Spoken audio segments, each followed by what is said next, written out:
the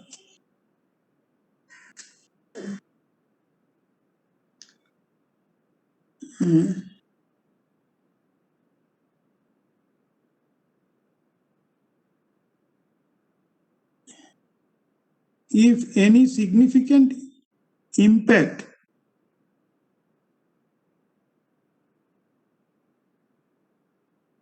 is likely to happen.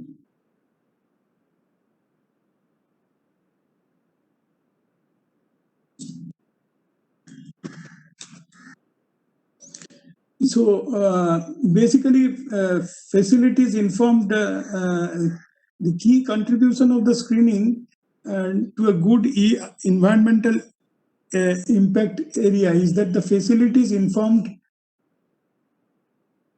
It facilitates informed decision making by providing clear and well structured factual analysis of the effects and consequence of the proposed action. What is it? First of all, you can say that it facilitates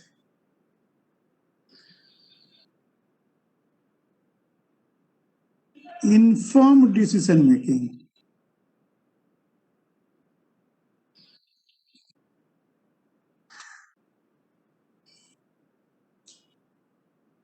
by providing, how do you do that? By providing clear, well structured, factual analysis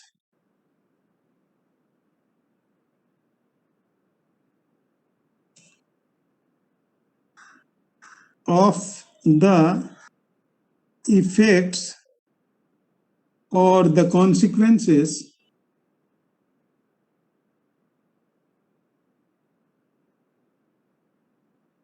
of the proposed action.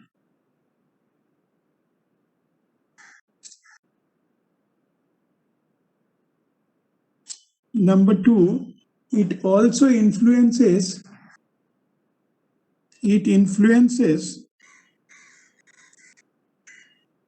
both the project selection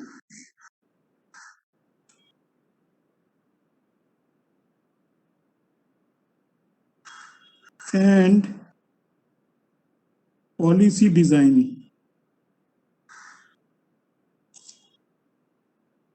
By screening out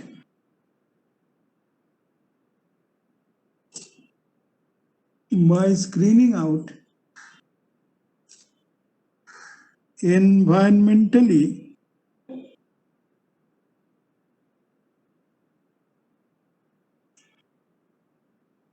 unsuitable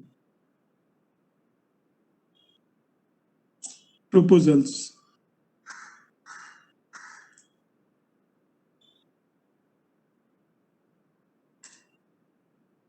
and as well as modifying feasible actions.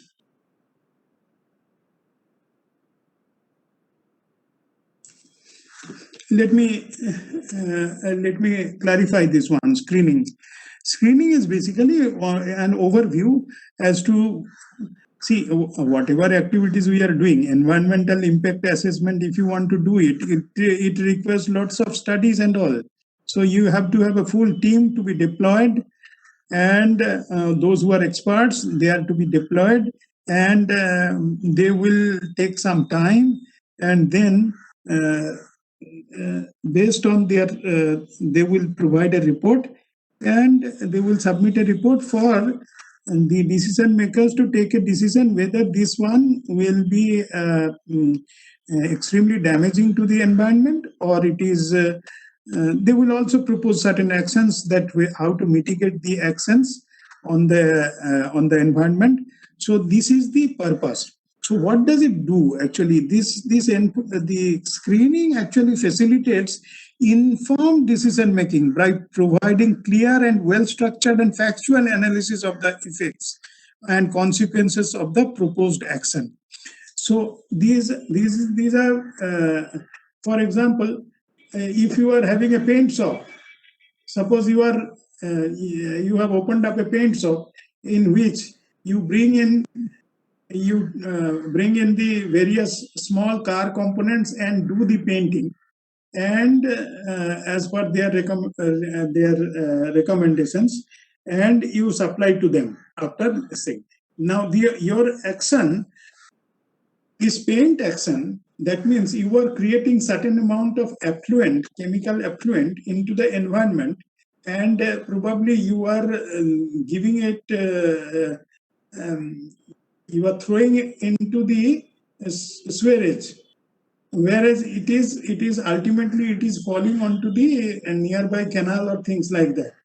So if that be the case, there will be a team of experts who will study what kind of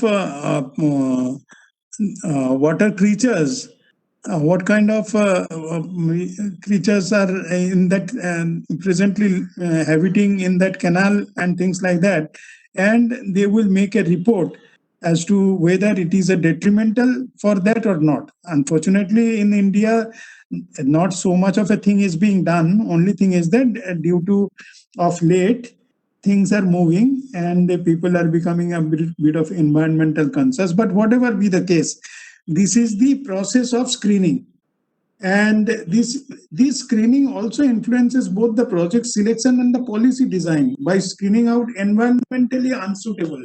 For example, if you see uh, in Haldia, there is a chemical factory called Mitsubishi Chemicals and all. They had gone everywhere. Why they have not set up elsewhere in Japan? Because in Japan they have prohibited that one, because the kind of pollutants they produce, it is very detrimental for their environment. Do you think that if the pollutant is detrimental to the Japanese lungs, it will be friendly to the Indian lungs? No, it is not. Lungs is will respond the same way as it responds elsewhere. Only thing is that because we are a poorer country, beggars do not have any choice. So therefore, industrialization is not happening. Therefore, being it there. So all those assessment and screening, scoping, all those things go on the left hand side. So it has to be industrialized. So, but whatever be the case, we need to know these steps that is required for environmental impact assessment. Is there any people? Yes. Vaisika Roy, waiting in the lobby. Welcome. Now next. Screening. So the first one is screening. Second one is number 2 plus.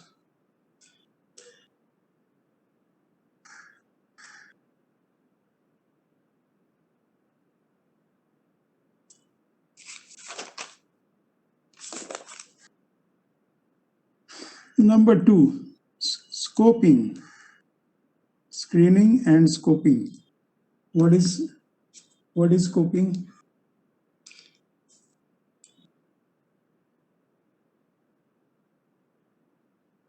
The definition of scoping, it identifies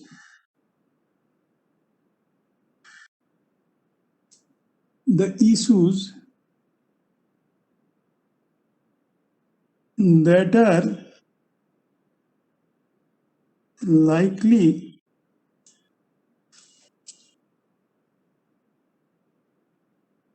to be the most important factor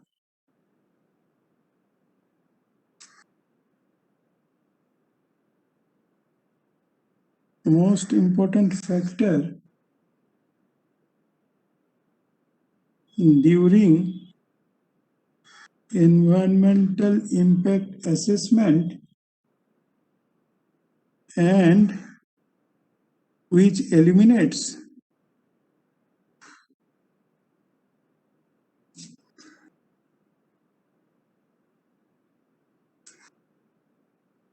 those that are of a very little concern.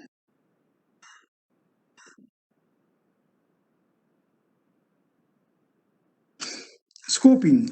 It identifies the issues that are likely to be the most important factor during environmental impact assessment and which eliminates those that are of a very little concern. In other words, in technically we call this identifying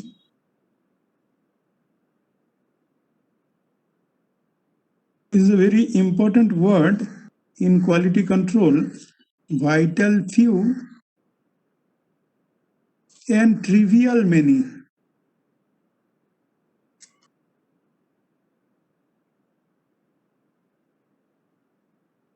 Identifying vital few, identifying trivial many.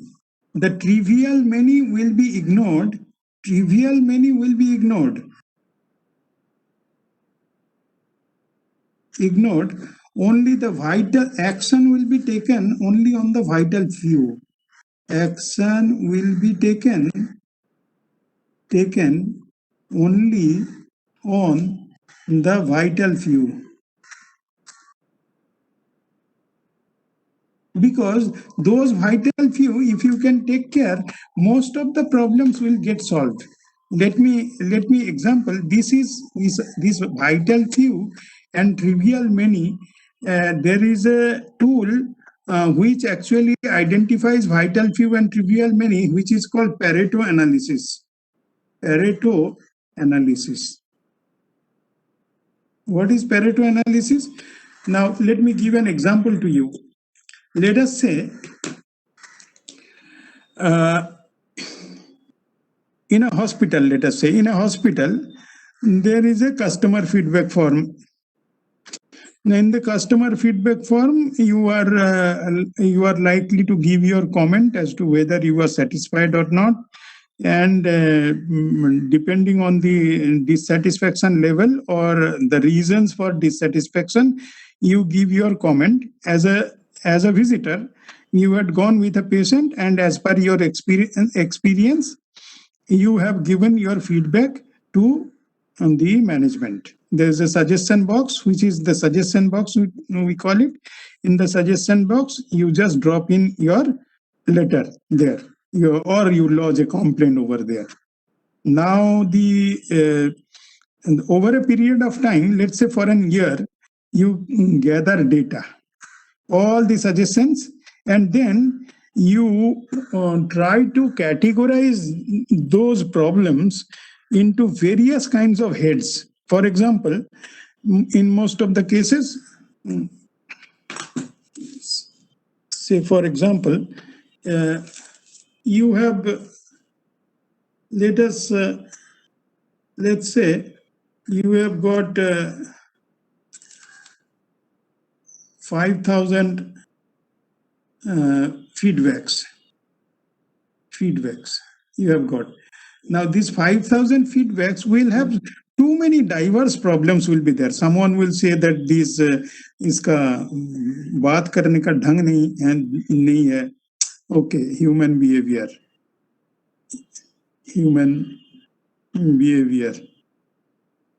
ज्यादा से ज्यादा यही होता है, बात करने का ढंग नहीं है, कैसे कहाँ से आ जाता है, इधर बैठ जाता है, लाइक दैट.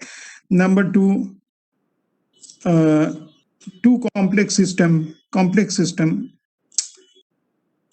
सिस्टम मतलब एक संग नहीं होता है. এখন এখানে যাও, রক্ত টেস্ট করতে ওখানে যাও, তারপরে ওখানে যাও, then you go there, then you go from pillar to post. Complex system. Number 3, you categorize all these problems. Then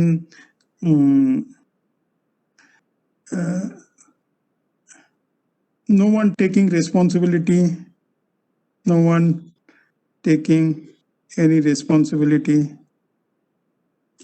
Number 2, time spent at each workstation is pretty high.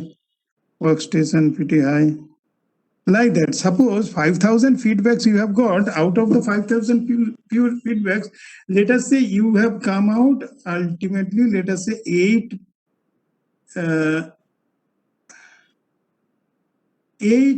samasya. Altogether there are 8 samasya, and out of 8 samasya, these 8 problems, you find, you basically you make a frequency chart kind of a thing. Frequency chart, frequency मतलब human behaviour ये देगा, मतलब कि यही है 4,200, यही समस्या. Then complex system मान लो 500, then no one taking responsibility is some 23, like that. Ultimately you become 5,000. So ultimately you will find that the there is a frequency distribution, cumulative frequency distribution chart. Cumulative frequency distribution. So what you do is that all these number of complaints को पहले रखो. So 4200 divided by 5,000, that frequency you just plot it here. And then the next higher one, you just make a cumulative one. इसका मान लो कि कितना हुआ था 4,200, whatever be the figure. इसके ऊपर 500 by 5,000 का जो है फिगर वो इसमें डालो. So ये रहा आपका प्रॉब्लम नंबर 1, ये रहा अपना problem number 2. Then P1, this is P1, this is P2, problem 2. Then the third cumulative fraction, so this goes P1, P2, and let us say this is P3. So ultimately, this is, let us say 100%. Now, if you plot this curve, you will find that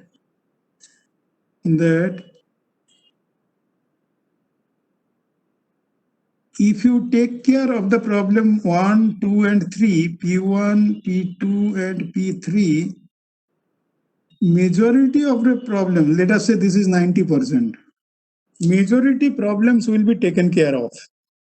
If you take care of the first 3 problems, majority of the problem will be taken care of. This is called identification of vital few and trivial many. So identification of vital few and trivial many, the purpose of which is that हमको देखो हमारे हर एक activity में there is a cost involved. तो हमको सब problem समस्या का समाधान करने का कोई जरूरत नहीं है. If we can solve, if we can identify the vital few one which is responsible for majority of this samasya, therefore we can take care of the vital few, we can shoot down and bring it solve the problem to a great extent. This is basically the scoping. Scoping is basically you identify the issues that are likely to be the most important factor during environmental impact assessment, and which eliminates those, and you can eliminate those who are, so we ignore the trivial many are ignored and vital few actions are taken. So majority will be taken care of. Now, this is scoping. So screening and scoping. The next one.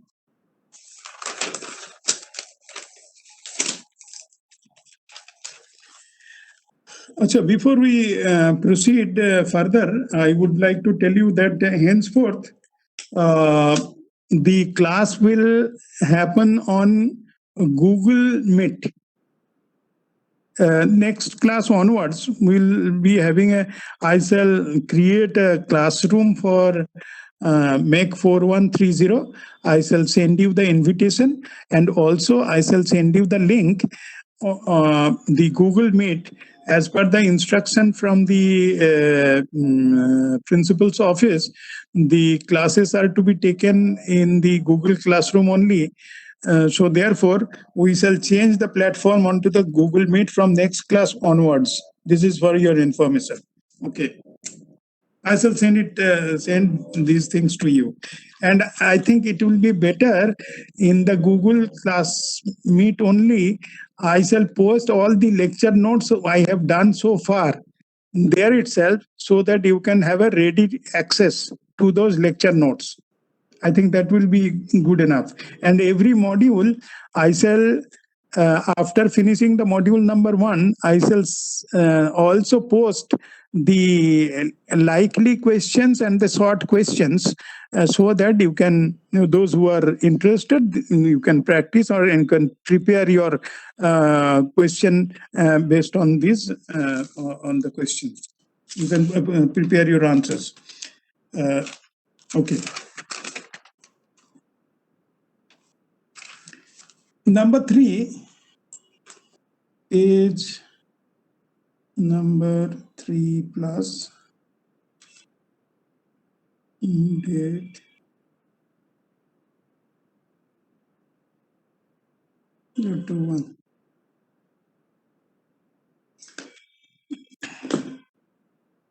So you have understood the scoping. There are many detailed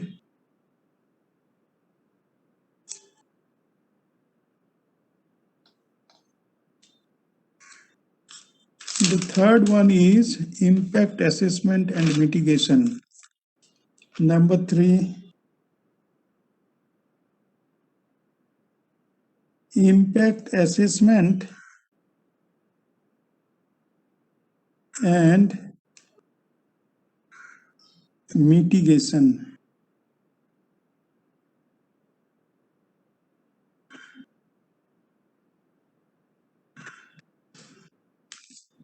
As you know, you do the impact assessment. Now, sometimes it is not possible for elimination of the elimination of the whole process. At the same time, you cannot do away with it.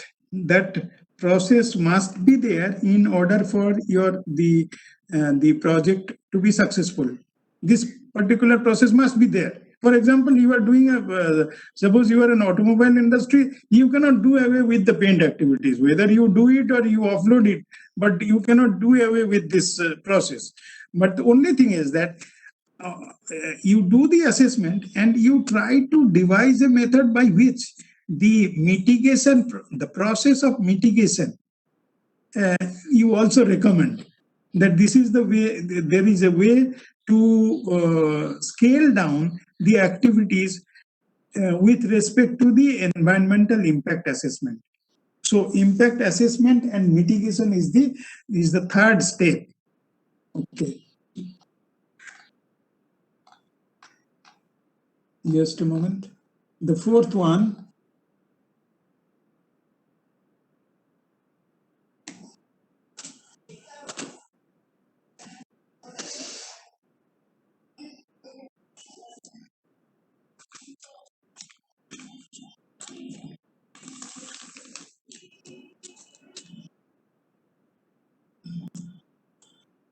so impact assessment, an assessment is done, assessment of the project. Here project means that is human activities. Human activities. An assessment of the project, that is the human activities done, and the impacts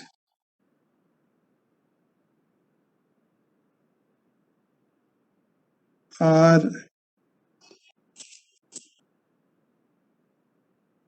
impacts of various activities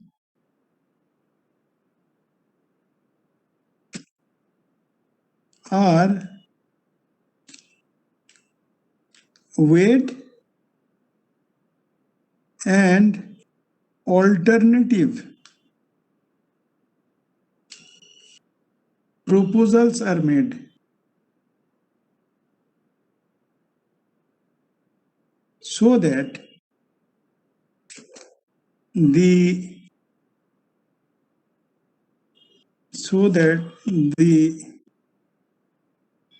damage to the environment is minimal.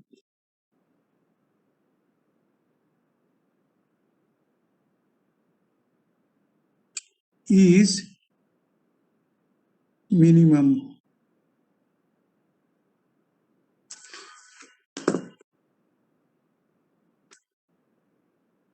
Number 4. How much time I have? I still have some people are waiting. Oh, okay. Next, number 4. Number 4 is 1, 2, 3, 4 impact management. You have to do what is called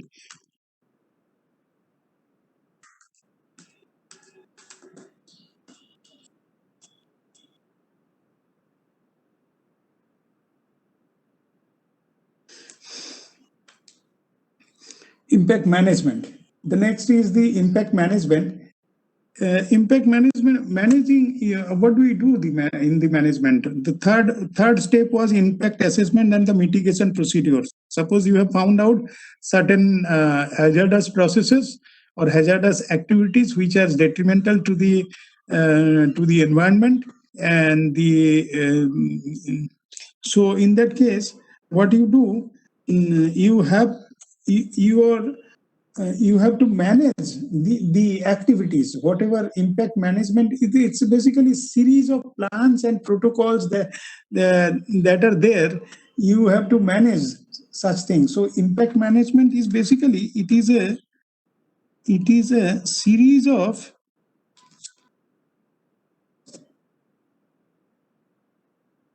plans and protocols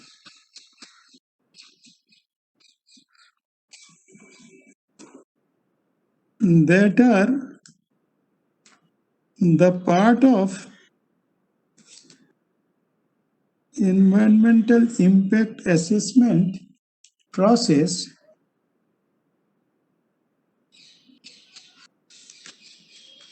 to manage and monitor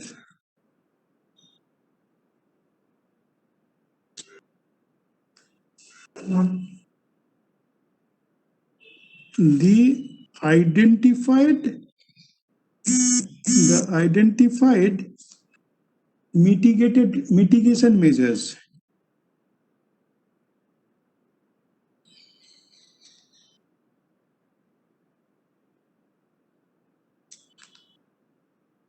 and other risks,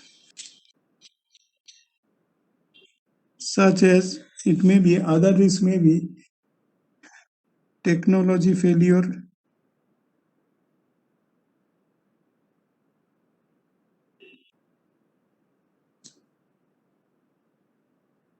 and the natural disaster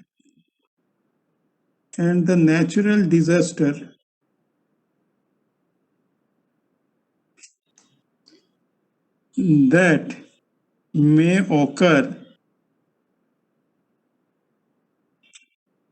over the project's lifetime.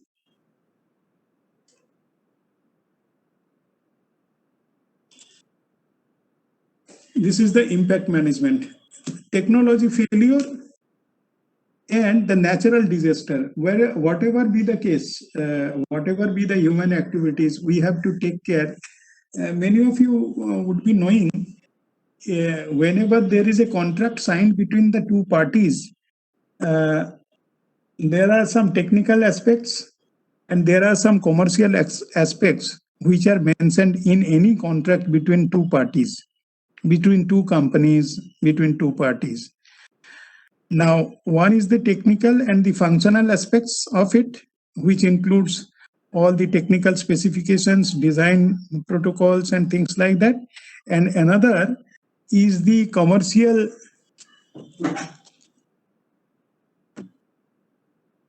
So I have given a time limit, so I shall be thrown out in 2 minutes from now. So we shall discuss this one and we will end up here itself.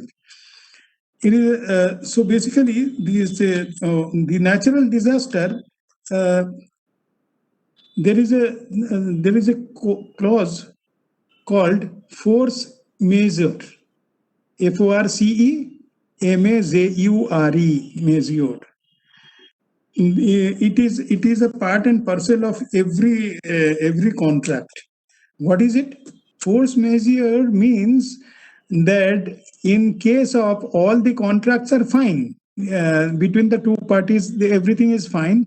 But however, if there is a natural calamity, for example, earthquakes, floods, or let's say volcanic eruptions or things like that, so all these things will be null and void.